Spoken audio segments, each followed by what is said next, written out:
Greetings to all the global participants, Indian participants, to this international webinar on soilless cultivation. So, in a soilless cultivation, particularly, uh, the nutrient deficiencies or nutrient imbalance is the one that plays the critical role, along with the other factors.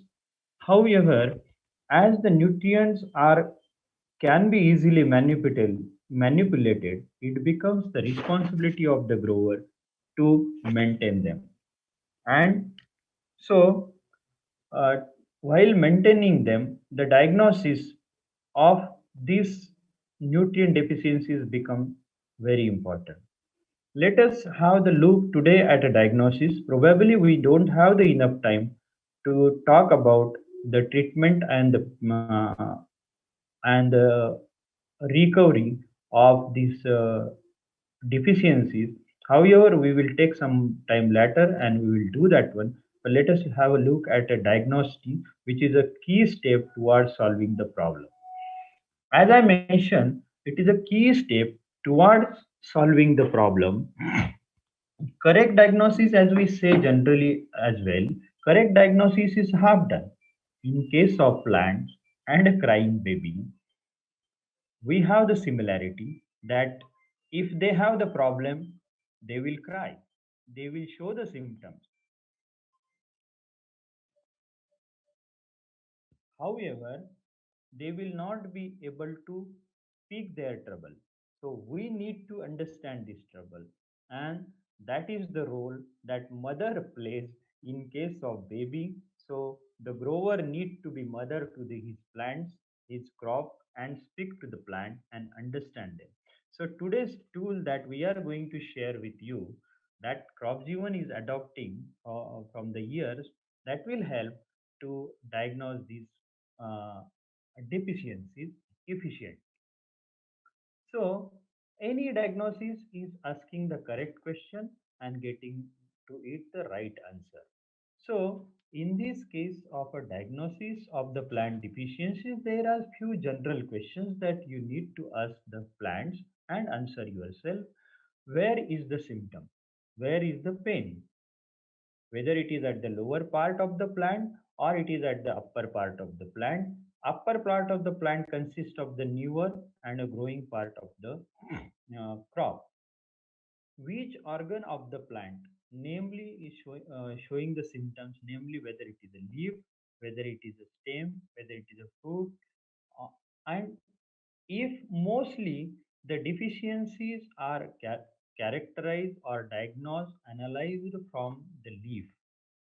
And on the leaf, you need to go into the depth and understand whether the tip of the leaf, the edge of the leaf, or the center of the leaf is showing the deficiencies, whether the veins are showing, whether the veins have shown the symptoms, or it is between the veins or in between two veins. Symptoms of progression you need to study whether the symptoms are progressing from the tip of the leaf towards the stem or from the stem towards the uh, tip. So, in a next slide, I'm going to introduce you today the crop Jeevan's diagnostic tool. We call it internally as CG1 diagnostic tool. In a short form, we call it CG1DT for nutrient deficiency. If any one of the participant, anybody want to practice the diagnosis of, and if he effectively use this tool, today's lecture will enable him to identify at least the basic deficiencies in a in hydroponic or in a soilless cultivation. If he uses the methods in early stages, I will tell why I am mentioning the early stages. Okay, let us move on to the CG1 diagnostic tool, CG1DT. It is a methodological tool adopted, developed, and practiced by the team of scientists at CropJeevan for a diagnosis of nutrient deficiencies. and I'm going to share this tool today with all of you. We help our clients to maintain the healthy crops and optimal nutrient balance using CG1DT in very economically and efficient way. In the next slide, before I take you to this tool, I will like to mention about the plant nutrients only. I am not going to introduce you the plant nutrients, their role. Probably it is available and it can be read from a lot of books, and it is too general and too time consuming for this today's lecture. So only thing that I'm going to mention to you that there are two type of nutrients in plant kingdom. One are mobile nutrients, which will be readily retranslocated throughout the plant, and another one are immobile nutrients. In case of mobile nutrients, why, and it is important to understand before we diagnose the plant nutrient deficiency, that also I will tell you in the next slide. But please remember that mobile nutrients are nitrogen, phosphorus, potassium, magnesium, and zinc. Immobile, actually, these are not completely immobile, they are less mobile, or they are mobile in certain under certain situations. These are the calcium, iron, sulfur, boron, copper, manganese are immobile, called as immobile or less mobile nutrient. So I will tell you why I went and introduced this classification to you, because I will now bring to you in a next slide very clear perspective about the plant deficiency. The basically the all plant nutrient deficiencies can be classified into two categories based on which part of the plant has been affected. So if now you are seeing on this slide, the upper part of the plant is shown and the lower part. The plant is divided into two parts. If the plant symptoms are seen, the deficiency symptoms are seen onto the lower leaves or the older leaves, then this deficiency is because, certainly is because of the mobile nutrient such as nitrogen, phosphorus, potash, magnesium, or zinc. Why?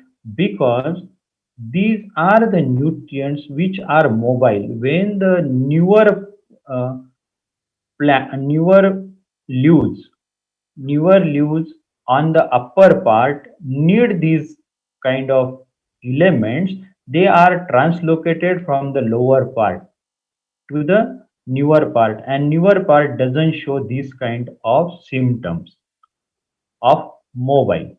The if the deficiency is seen, if the newer leaves, the terminal growth is affected, then certainly this deficiency is because of the immobile nutrients such as iron, calcium, boron, copper, sulfur, or manganese.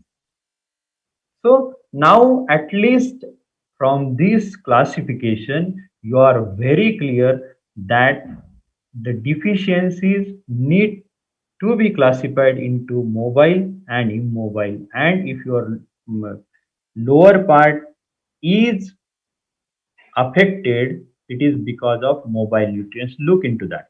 If the upper part is affected, it is because of immobile nutrients. It is very clear, no confusion. So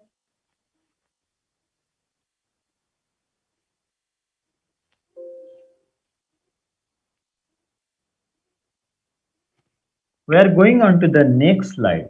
What here we have now, our tools, the crop G1 CGDT, what we do is once it is defined that the lower part or upper part is affected, now we will go in analyzing the lower part, because now we have a group of mobile nutrients. We need to identify exactly which mobile nutrient is deficient. Now, if you have the general chlorosis, yellowing of the leaves, drying of the lower leaves, and retarded growth.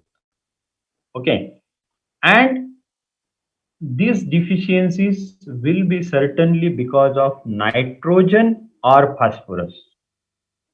And other mobile nutrients doesn't show the drying of the lower leaves. This is a main difference. Now, in a mobile nutrients, you are trying to differentiate between whether the lower leaves, older leaves are drying or they are not drying. If they are drying, certainly this deficiency because of either nitrogen or phosphorus. But further, I will assist you, I will help you, I will give you the tips to analyze whether it is because of nitrogen or because of phosphorus. So this group which we are now further this L category, which is a lower deficiency category, lower part of the group deficiency category, now further has been classified into the class LA, where general fluoresces. LA will be further differentiated into nitrogen deficiency as a class LAA and LAB. So chlorosis progression, I mentioned that how the deficiency progresses depending on that also we can understand which nutrient is deficient. If the chlorosis progresses from the light green to yellow, from older leaves up to the new growth, and overall growth is restricted, loss of older leaves is happening, then you can suspect that this deficiency is probably because of nitrogen. However, if you see that in spite of drying of the lower leaves, if the leaves remain dark green, growth is restricted, and a distinctive purple coloration of underside of the leaves is happening, then then root growth is restricted and fruit set is delayed. Then this deficiency, here I have highlighted the distinctive purple coloration. This is a signature of the phosphorus deficiency. So now we are able to identify if the deficiency is onto the lower part of the mobile because of the mobile nutrients, then we are able to identify the nitrogen deficiency, phosphorus deficiency. However, when there is a localized mottling or a chlorosis with or without dead spot, but no drying of lower leaves is happening, probably the we have to attribute this deficiency to other mobile nutrients, which we have here the class LB, which we will categorize or study, diagnose further into the next slide. So now this is where the leaves are not drying. Okay, this is the deficiency of this one is not because of phosphorus or because of nitrogen. We have already studied the phosphorus and nitrogen deficiencies. Now in this case, if you see that there is intervenial chlorosis. Intervenial chlorosis means yellowing between the veins. The margins of the leaves are curled upward. Okay, then you can attribute this deficiency to the magnesium deficiency. I will like to take a pause here and mention a few things when you are analyzing this deficiency. It remains very easy at initial stages to diagnose the deficiency. But if you allow the deficiency to progress further, actually what happens because of a deficiency of a one plant element, plant nutrient element, the deficiency or the other plant nutrient uh, excess tend to happen. This is this probably will lead to more complicated scenario because of the deficiency of the two or three nutrients, then it will become difficult to analyze the symptoms based on these characteristics. Hence, it is better to diagnose the deficiency at early stages where only one element is showing the deficiency. So, the complications have occurred, then it will be difficult to diagnose it. So, in this case, the magnesium deficiency we have seen. Let us go back to this slide and analyze it further. So, if the leaves is showing the spots of a dead tissue or chlorotic leaves, okay, then these deficiencies are probably these dead tissues are occurring because of either potassium, molybdenum, or zinc. These are the mobile elements which will show the dead tissues onto the plant leaves surface. Now we need to further narrow down onto whether it is because of potassium, whether because of zinc, or whether because of molybdenum. We have, if you use this tool efficiently, we have exactly very distinct criteria for each deficiency. If you can see that if the dead spot are generalized, they are rapidly increasing in size, including the veins. The leaves are becoming thick. The stalk are with the shortened internodes are seen. The young leaves are small. Intervenial chlorosis is happening. The leaves are curling downward. Then this deficiency you can attribute to the zinc. However, if you see that the small dead spots at the tip and between the veins, these see in case of zinc the spots will be generalized. In this case, if you see the spots are not generalized means covered on a complete surface, the margins are curled downward with the brown spots, growth is restricted. And if you take a look at the roots of these plants, if the roots are poorly developed, then probably this is a deficiency because of a major plant nutrient potassium. In one more mobile element can affect can show the spots of a dead tissue on the leaves, and that element is the molybdenum. In case of molybdenum, however, you will see that molybdenum deficiency will not cause the veins to become brown. Veins will remain light green if provided the other nutrients are proper and you are diagnosing at an early stage as I warned and I informed you.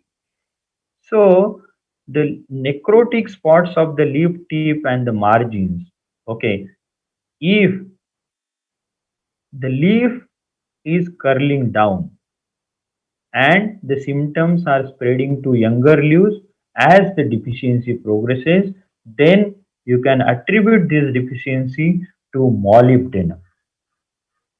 So we have studied now if the deficiency symptoms are shown at the lower part, then how do how to attribute it to the particular plant nutrient element. We have seen nitrogen deficiency, phosphorus deficiency, magnesium deficiency, zinc deficiency, potassium deficiency, and molybdenum deficiency. Now, let us move towards the upper part. Upper part will show the symptoms. That means it is a clear without a doubt that the symptoms are because of the immobile nutrient. That is sure. So here I will give a very the trick that we have learned is that The tip of, if you look at, once you see that the symptoms are seen uh, in the top part of the plant or the newer leaves, then look at the tip. That here I have written on the slide that the tip is to look at the tip. So based on the tip, if the tip is distorted, probably be certain that the deficiency may be because of calcium or boron. That's it. And if the tip is alive, it is not because of calcium and boron.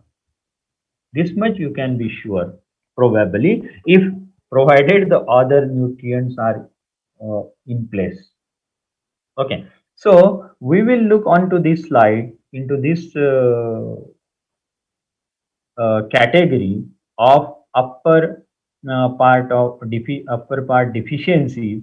At two deficiencies on this slide: calcium deficiency, boron deficiency. If the tip is alive, we'll go to the next slide and we'll study.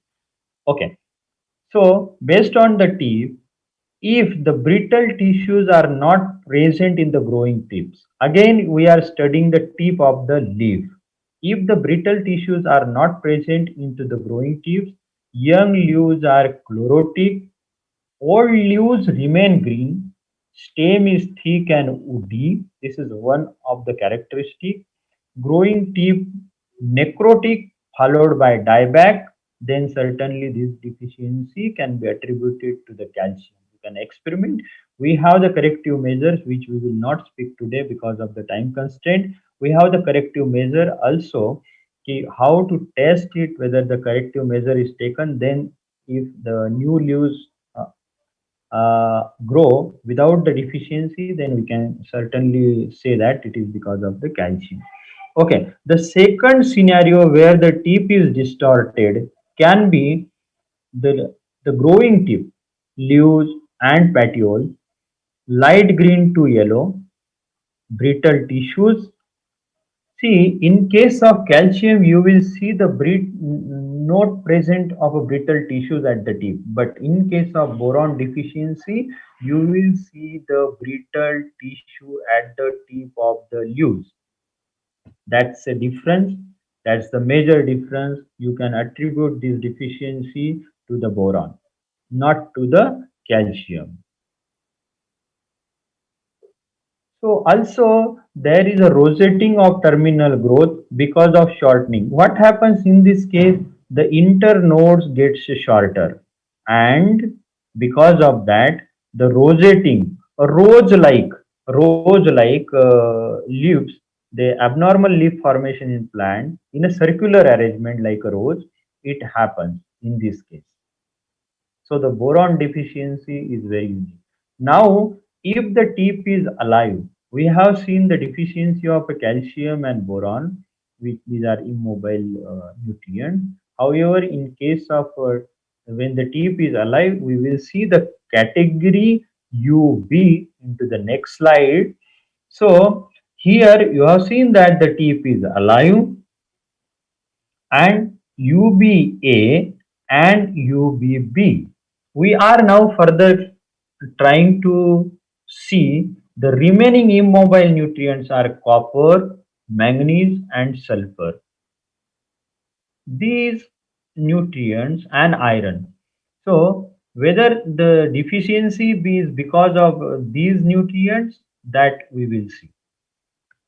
So, you could see that the if the tip is alive, further based on the wilting of the leaves, if we can certainly at certain stages crop G1 has defined its own criteria to differentiate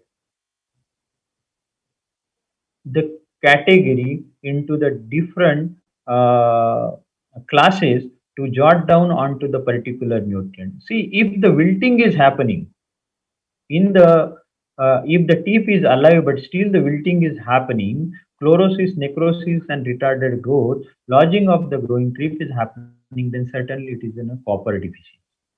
So the copper deficiency is now characterized, diagnosed, defined.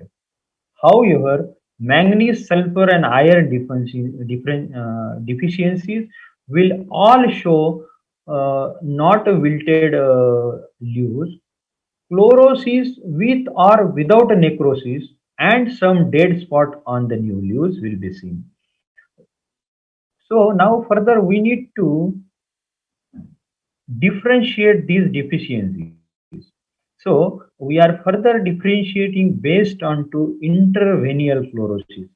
Intervenial chlorosis, if you see in a general or generalized, however, the veins are remaining green to give the checkered pattern, and a chlorotic area become brown to later form necrotic spot of a dead tissue.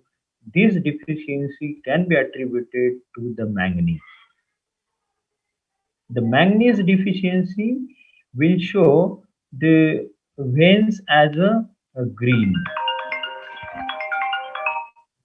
Intervenial dead spots not present. In case of manganese, intervenial dead spots are present. However, when the intervenial dead spots are not present, chlorosis of tissue may or may not involve the veins. In that case, the further possibly that the deficiency probably may be because of iron or because of sulfur. So we could see that the iron or sulfur, but we need to further jot it down either to sulfur or to iron. So you can see that if the veins remain green, leaves are uniformly light green, becoming yellow. However, veins are green. Poor growth and hard and woody stem are the symptoms shown by the deficiency of a sulfur. In case of iron, the tissues between the veins are yellow, veins remain still green. Eventually, veins became chlorotic or as deficiency progresses. But this is, again the characteristic of other deficiencies also. So we need to be very careful in this case when we are attributing these kind of symptoms to iron deficiency. Intervenial tissue becoming white is one of the signature mark of the iron deficiency. And in this case, probably if it is only the iron deficiency, probably no necrosis will happen. Stems are slender and short, flowers abort and fall off. In case of tomatoes particularly, flower clusters are small and thin stem. I have I have 20 minutes completed. However, I will like to mention here that the Muldner chart, which says that, see the deficiency as I mentioned earlier, the deficiency of one element. This chart particularly I have given. I wanted to extend it further or to speak about the whether the calcium, potash, iron, magnesium, all elements, how do they affect the presence of the other elements or the absorption of other elements into the plant. So I will not go into the details right now. However, I will only explain one element which will affect the absorption of other elements in the next slide. We could see that in the Mulder chart that the potassium, the supply of a potassium will increase the absorption of a manganese, and um, uh, the potassium will also increase the absorption of iron, and vice versa. The iron supplement is also a thing. So it is not only the deficiency of one element. Probably our nutrient solution or our media probably may have the particular element, but it is not being absorbed because it is in antagonism with other element. So if the phosphate is increased, that will hinder the absorption of potassium and vice versa. So this red line indicates that they are into antagonism. So potassium and manganese are in synergism. Potassium and iron are in synergism. Potassium is in antagonism along with the phosphate. It is in antagonism with the magnesium, nitrogen. So this absorption, when you are correcting your deficiencies, you really need to look into whether you are adding one element which will cause the problem or antagonism to the absorption of other element. I'm very thankful to all the organizers for giving a wonderful opportunity to present the crop G1's a diagnostic tool, CG1 diagnostic tool, CG1DT, to all the global participants of this webinar. I am thankful, Dr. Subeshanam, again to you and to your efforts. Thank you, Dr. Purushottam Devangji, for giving a nice presentation. And now we are thankful to you once again. And then I hope the audience will interact with you soon for more and more information. You have given all the details here. I will like to tell them that if they have any question onto the nutrient deficiencies, correcting or nutrient solution, please reach back to us onto the given email address and the phone number. Thank you very much. Thank you. So Thank now you.